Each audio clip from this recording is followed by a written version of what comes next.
Hello everybody. So I want this to be quite a quick video to talk about my MRI experience today. Because I'm so pleased to say that it's over and I made it through it, and in the days preceding it I was feeling really quite scared and quite anxious.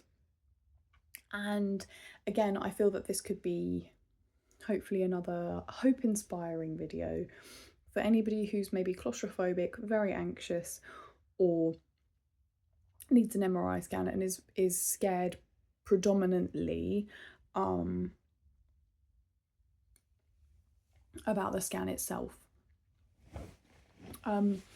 So I just basically first and foremost wanted to say it was okay. It was okay. But what really helped me, what really helped me was talking to people about it. So what didn't help me, ironically, was watching videos of people talking about it, which is what I'm making. But a lot of the videos online about people's MRI experiences are, I guess, story time, like the time when I had a panic attack. Blah. And obviously I came across those and they did not help me. Of course they didn't help. I suppose at some level though, they did, in a sense. For me personally, the more information I could get, the better, because it gave me a very broad picture of what my experience might be like. So this might not be the case for you, but for me, oh my gosh, I was shocked at how when I asked, I would say to people, I've got an MRI, I'm really nervous. They'd be like, why? I've had 3 and they're fine. Or people, I mean, literally, in every walk of my life, I would like tell them I had it and I was nervous. And they would be like, yeah, I've had some, yeah, fine. And at some level, it would make me think, like, what do you mean it was fine? What do you mean it was fine? But it's useful to hear that it's fine. But also, I also spoke to friends, family who would say, yes, I'm claustrophobic. So some people who would say, I'm claustrophobic and I find it fine. I'm claustrophobic and I don't love them, but it's fine. And gave me like so many tips and tricks. Every shade of possible response I had, and every single one of them was so helpful. So helpful. So the tips of the main things that helped me get through, I decided to record, and I'm having a vitamin C tablet and it's so tangy. But anyway, so excuse the faces, but basically I heard that you could get a sedative if you felt that you would be very worried or claustrophobic. And initially I was kind of like, oh.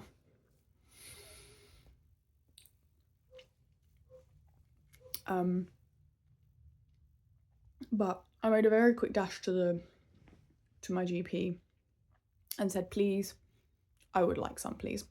So for me, it was diazepam. Took it a few nights before just to see how it affected me. Surprise, surprise, it just made me very sleepy. I went to sleep. And then for my MRI today, I had it about an hour before the procedure, and half an hour in, because I had an empty stomach, it took effect very quickly. When I was actually in the scanner, I remember thinking, this diazepam is not, I'm pretty sure it's worn off. The only time I realised that it hadn't worn off was when I came out and had this rush of like excitement that it was done. And then realised, oh, the Valium is still working. Came home and pretty much crashed out. I was just so tired. And now I'm absolutely fine. My experience of the MRI.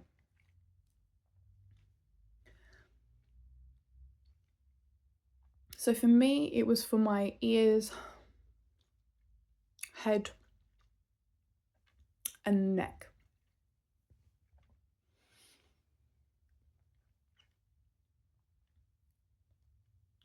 Basically, the two people who did it for me were very nice. I thought I was going to have a whole big discussion with them where I go, I'm claustrophobic, what's going to happen, what do you do? But instead they just took me in and they were like, okay, Alison, lie down. And I was like, do you know what? Let's just get this over and done with. They recommended I close my eyes, so I did. They did put one of those things over my face. I didn't care to look or think too much about what exactly it was or the mechanisms of it.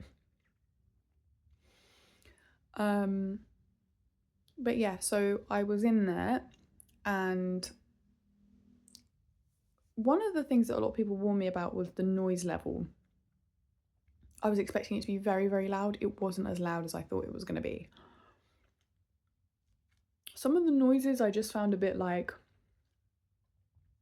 don't really like that one. And then some I was just like, that's a nicer one.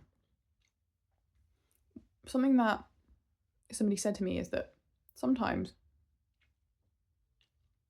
when there's a bit of anxiety there, before you know it, they'll pause that beeping sound and then another one kicks in. So your head is constantly being interrupted.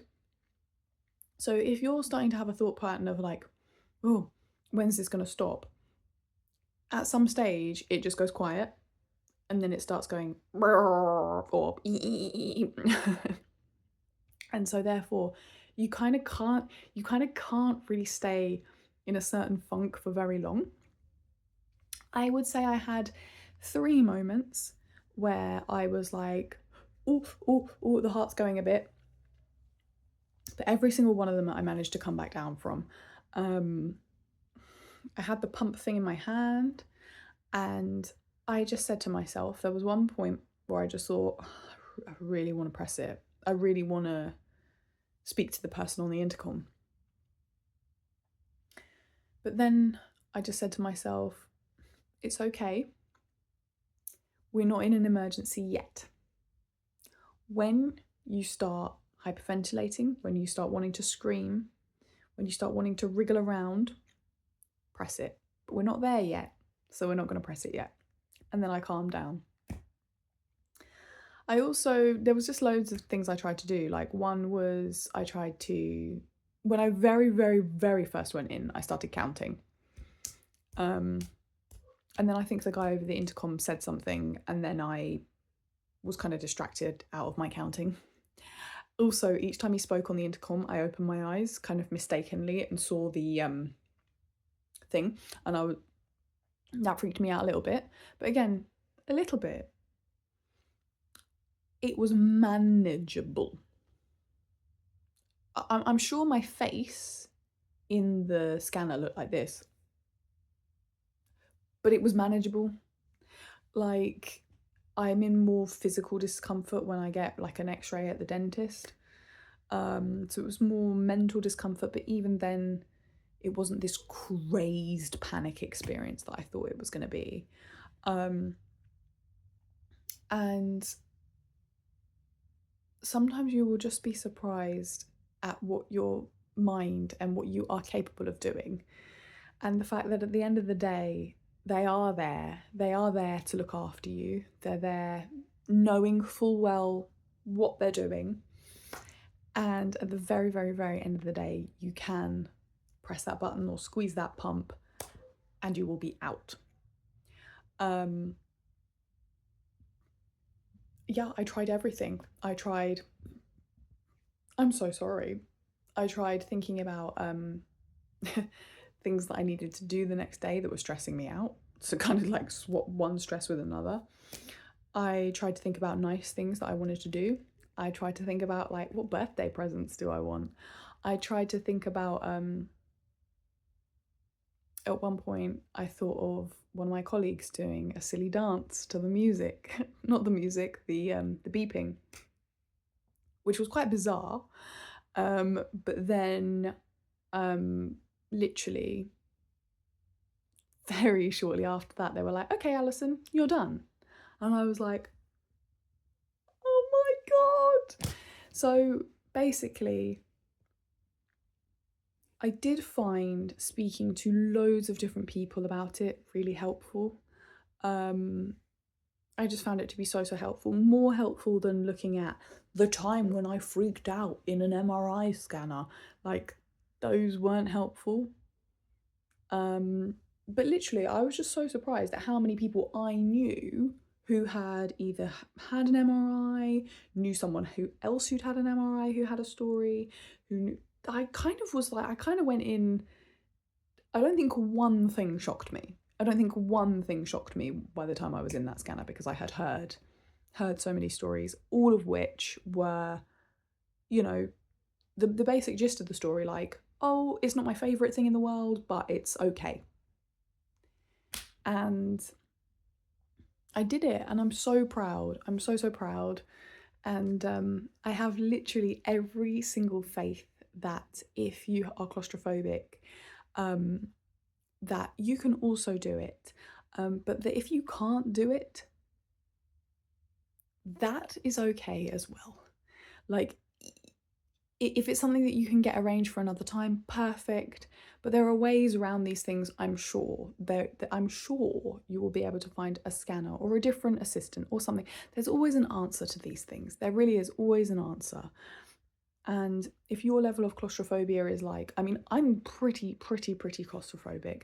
I was quite lucky in terms of all the people I spoke to were so kind to me.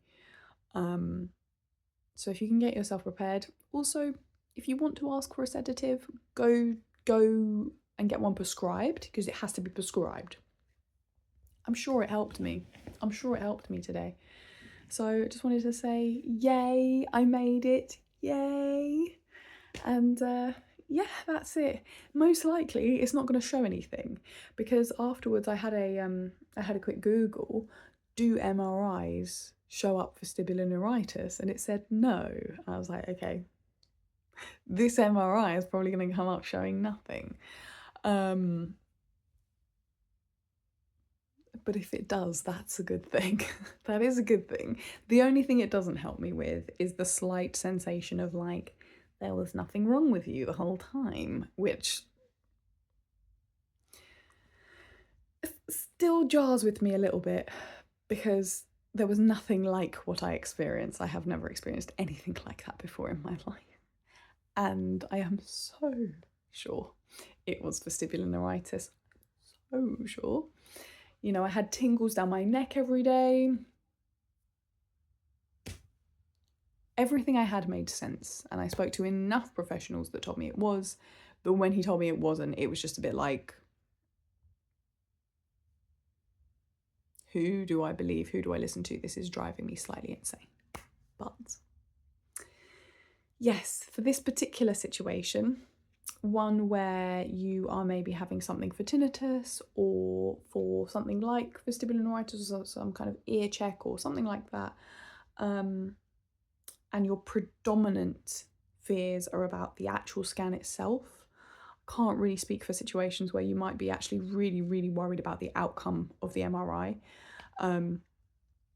because in my particular situation that wasn't so much this specific situation. But if it is the case that you are just nervous to have an MRI, I hope this was in any way helpful. I hope it just kind of adds to the thousands of voices that just say, you know, you can be claustrophobic and you can do it. And you're amazing, and you're amazing whether you do it or not, because there's always tomorrow and there's always other ways. So yeah,